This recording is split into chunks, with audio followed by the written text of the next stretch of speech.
আসার চল। আমি একটি কবিতা বলে শোনাচ্ছি। নন্দিনী রঞ্জন মণ্ডলের লেখা আপ চোর।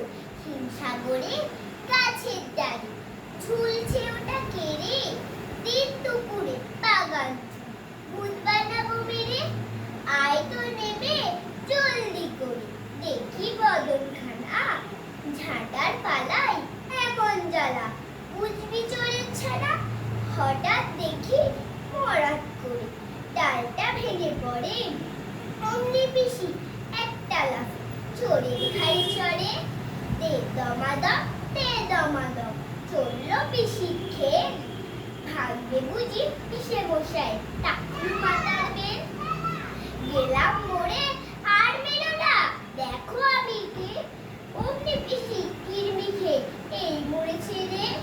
ছি ছি ছি, এ কি অনার সৃষ্টি, কাণ্ড কি যে করলাম। আগে কেন বলনি গো, বাপের ভাগী হলাম।